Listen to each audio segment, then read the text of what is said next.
Cabinet colleague, Minister Diyal Singh, Minister of Health, and Chief Medical Officer, Dr. Parasaram. Good morning to the media and the wider viewing and listening public of Trinidad and Tobago. You would have heard the Honorable Prime Minister announce yesterday a very carefully thought out next step in the government's approach to dealing with COVID-19. And that was his announcement that we are putting in place stay-at-home measures. I repeat, it is stay-at-home measures that are going to be in place from midnight on Sunday, so effectively start on the 30th of March until the 15th of April. So the first point I'd like to make is these are stay-at-home measures from the 30th of March to the 15th of April in the first instance. These measures are being put in place, and as with all of our decisions thus far, are being driven by the advice from our medical experts. You all would continue to see what is taking place around the world with respect to other jurisdictions. And what we're trying to do, and fortunately we've been doing thus far, is learning from mistakes and adopting what we see based on our medical expert advice as the best practices to protect the population of Trinidad and Tobago as best as we can from this pandemic virus. The point I'd like to make before I get into what we are deeming under the regulations that will be published and disseminated shortly after we finish this press conference is that it is not business as usual. I found it somewhat interesting but not surprising with the number of calls and messages that we received by persons thinking they should be deemed essential services. So I'd like to start at the outset by saying our decisions are driven with the advice of our medical experts in an attempt to contain the social contact that is taking place so we can try to beat the curve, as it is called, in a response to COVID-19. The second point I'd like to make is even when I list these essential businesses, with each essential business that we list, we are asking the various businesses, and we put it in the regulations that will be published, that you only deploy essential workers, and those workers who are essential to operations and cannot stay at home. So it is not because we call you an essential business that you should be running business as usual and having all of your employees out. It is only the essential employees for the essential businesses that should be out. The next point is, as the Prime Minister announced yesterday, at all times, groceries, banks, and pharmacies will continue to be operational. Supermarkets, groceries, convenience stores, as I'll get into in a short while, even our corner shops, once they are selling and providing food and pharmaceutical items to the public. That will continue. This, of course, will have the full force of the law. Additionally, we are going to put in place a mechanism, as per the Cabinet-appointed directions, that applications can be made, and this is not an invitation, but I'm just telling you there's an exemption as exists now currently with the borders and the previous one, to the Minister of Health, who will consult with the Minister of National Security and the Prime Minister in determining whether we should take off of the essential business list or add to. But I'm saying right now at the outset, there is no intention by the government at this stage, unless it is absolutely justified and our medical experts give us the go-ahead, for us to be adding to the essential list. So the other issue before I get to the essential list of businesses is we have taken a decision yesterday as a Cabinet, and it will be implemented, that all public transport and motor vehicles shall be going forward limited to 50% capacity. So that is all licensed motor vehicles or maxi taxis or PTSC buses and or motor cars that provide transportation as taxis. We are going forward on the basis of the medical advice given to us. The Minister of Health, after a Cabinet decision, is saying that only 50% of these vehicles should be used. Understand that people carrying on during their daily activities, there is a level of exposure, so we're trying to reduce that as best as we can.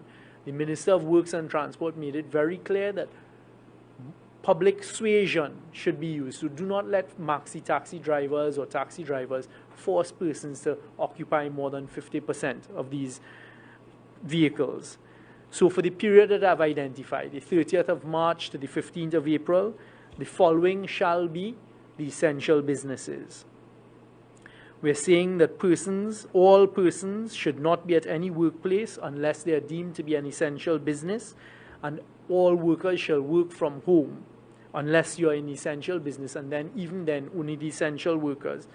No one shall gather in public places where persons exceed 10 persons, except, of course, for these essential businesses. You will allow more than 10 persons, for example, in the groceries, in the pharmacies, and this type of thing, maintaining the social distancing that we're now all familiar with. The essential businesses are the operations of the judiciary in the magistrates and supreme high courts of judicature, the industrial court, and legal services. Sittings of the House of Parliament, meetings of Cabinet or any Cabinet committee. Sittings of the Tobago House of Assembly and meetings of the Assembly or any committee thereof. Primary emergency and protective services. State and private emergency ambulance services. The Trinidad and Tobago Police Service. Trinidad and Tobago Defense Force. Trinidad and Tobago Fire Services, Immigration Services, Strategic Services Agency or SSA, basic services concerning the provision of health, hospital, water, electricity, fire, sanitation, civil aviation, telecommunications, and funeral homes. Workers who support the operation, inspection, and maintenance of essential public work facilities, including water and sewer main breaks, fleet maintenance personnel, traffic signal maintenance, and other emergent issues. Or prisons, rehabilitation centers, immigration detention centers, and other places of detention. Or children's homes, community residences, rehabilitation centers, places for the care of the differently able, socially displaced, the elderly, and geriatric homes. Private security firms, estate constables, and special reserve police. Social services such as social workers, including non-governmental organizations that work with the socially disadvantaged and vulnerable. Support to ensure the effective removal, storage, disposal of residential and commercial solid waste and hazardous waste. Or financial services, and of course we list the financial services and the support services. So the banking, businesses, other institutions defined under the Financial Institutions Act, including the unit trust. We've included cooperative societies, remittance houses, and then all of the support services that are necessary. Persons providing services, for example, to keep the ATM machines going, the security services, the cash in transit services, and that will be listed as you will see in the regulations. Service providers who provide services that are necessary for maintaining, this is important, service providers who provide services that are necessary to maintaining the safety, sanitation, and essential operations of our personal residences, including plumbers, electricians, exterminators, and most importantly, only live-in domestic workers. Immediately, you should understand why we do not want to put our domestic workers, who are very hard-working, at risk over this period, which really is a short period to the 15th of April, by having them leave their families and their homes to travel, expose themselves, potentially expose their employers and their families, and then the same way back. So only live-in domestic workers at this stage are considered to be essential. Convenience stores, corner shops, discount stores. Discount stores, of course, are meant to cover places like PriceSmart and those type of bulk stores that supply food and pharmaceutical items. Supermarkets, grocery stores, pharmacies, and hardwares. Of course, as I pause on this, it allows all of us, the citizens who need to go out and get supplies to these places to do so when the stay-at-home order is in effect. But of course, we're imploring upon you, no congregating, no gathering. Go straight to the stores, get what you need, and come back. We have taken a decision to close all government services apart from ministries and municipal corporations. Ministries and municipal corporations, of course, with the proviso that applies to everything, will now go through and decide which are the essential services for every ministry and persons who cannot work from home, of course, exercising caution, as will be determined by the ministers and their permanent secretaries in every ministry and in our municipal corporations. The Inland Revenue Division, Treasury, Central Bank, Customs and Excise will remain open. We have put in here a category called transportation and logistics services. Of course, this is necessary to get goods, cargo coming in via air, via sea, to the relevant groceries, pharmacies, stores that are providing food and the pharmaceutical services to the rest of us. So, of course, it will cover the employees. You will see it when you get the regulation. We've included port operations, the truck drivers. An important exception, we are only allowing automotive repair and maintenance facilities who are providing direct support to essential businesses. So it is not that every garage can remain open. There's obviously a health reason for this. You again don't want persons congregating. But we are allowing the repair services and maintenance facility services for those who apply their direct services to the essential businesses. Manufacturers and distributors of food, beverages, pharmaceuticals, including the packaging and bottling of these items. Postal and shipping workers, including private companies. Repair and maintenance of aircraft, marine vessels, and the equipment and infrastructure that enables operations that encompass the movement of cargo and passengers. We've included, of course, aviation, aviation and airport operations. Services connected with loading and unloading and repair of ships, with the storage and delivery of goods at or from ports. So this would capture the movement of the goods off of the ports to the various storage facilities, including warehouses, so not limited only to warehouses. The public transportation of water taxis and ferries, motor vehicles and buses, subject to what we said before, operating at a 50% capacity. We have included workers supporting groceries, pharmacies, and other retail that sell food and beverage products. Restaurants can have takeaway and delivery operations, no in-restaurant dining. And we are pleading with persons, do not congregate at these establishments. Restaurants will establish their numbers so people can call ahead and just get their takeout via drive-through or just picking up curbside, as well as their delivery services. The media. This one took a bit of consultation with my colleagues. It was a no-brainer. The media, which includes workers supporting newspapers, radio, television, and online media services, and in particular the Minister of Communication, her ministry and her workers are captured under this category, in addition to what we've said about ministries. Services related to food production, packaging, agriculture, fisheries, animal care and attention. So of course this allows our food production, including the rearing of cattle, poultry, and all associated services. The production of the necessary feed, the veterinary services, our zoo to continue feeding animals, those at the university that have animals to be fed, it allows all of them to continue with their business. Energy services, oil and gas industries.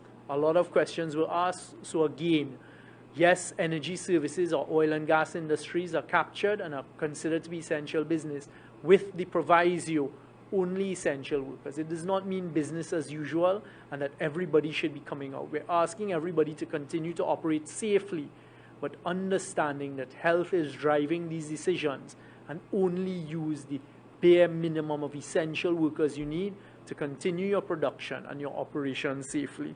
Hotels, guest houses, or eco-lodges licensed under the Tourism Development Act. the Seismic Research Unit at the University of the West Indies. A specific category.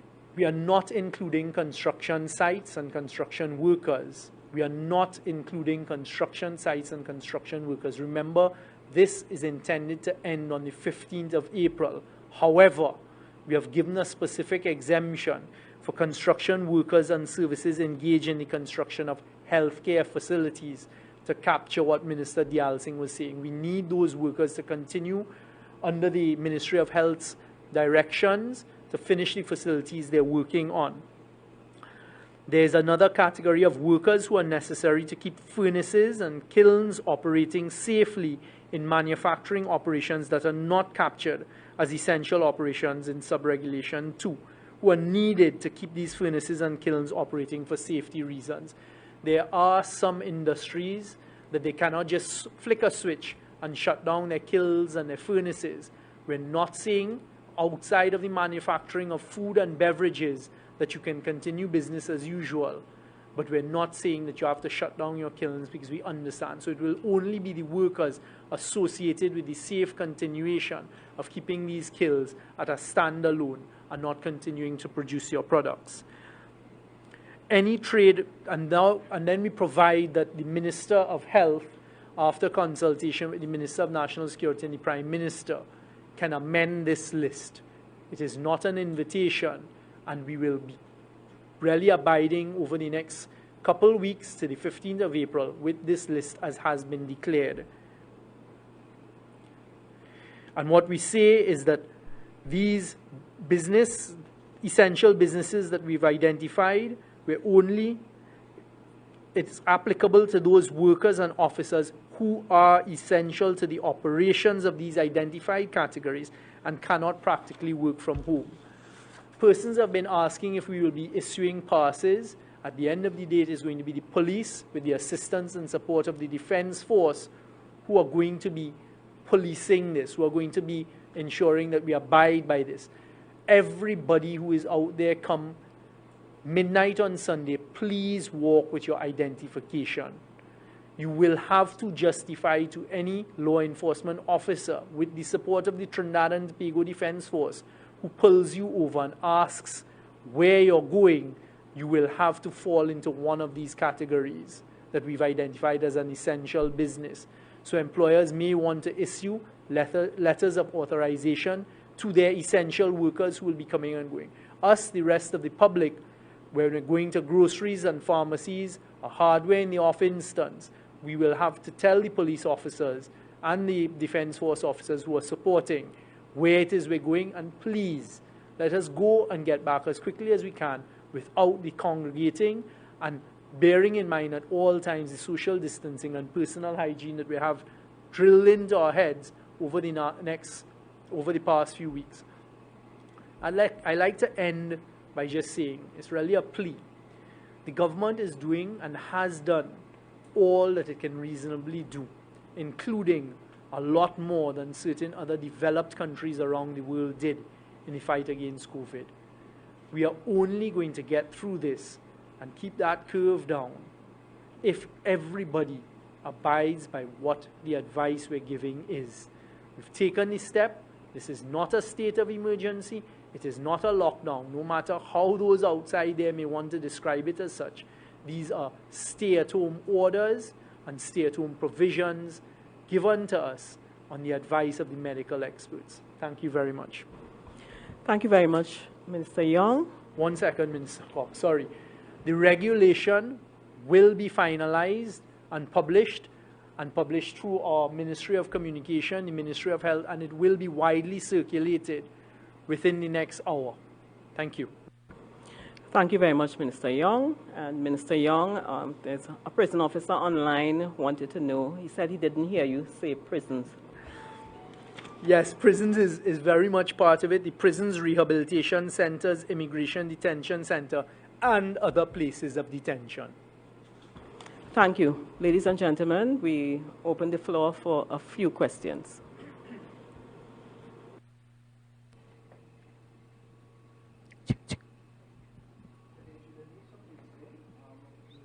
Wait, please. Just take the mic, please. Thanks. A good day, Julian Neves from Newsday. Minister Young, since you recently completed, I will start with you. What will happen to someone if the police stops them and they cannot prove, well, okay, they're essential service and they're not going, to the grocery or whatever? What will happen to them? All right. At the end of the day, the instructions to the police, and I'll be having the specific discussions with them, is they need to enforce this law. So in the first instance, they will use their persuasive powers. And that's why I'm really pleading with everybody to just act responsibly. Because the ultimate penalty will be you can be liable to a fine of up to $50,000 or 6 months imprisonment if you disobey the police instructions. There is going to be a certain level of flexibility, but you really have to prove to the police officer stopping you, to his or her reasonable judgment, that you're either one of these working in these essential businesses or that you're going to the grocery pharmacy or something like a hardware or to pick up food. Understand these things are being done to protect us and our health. All right, and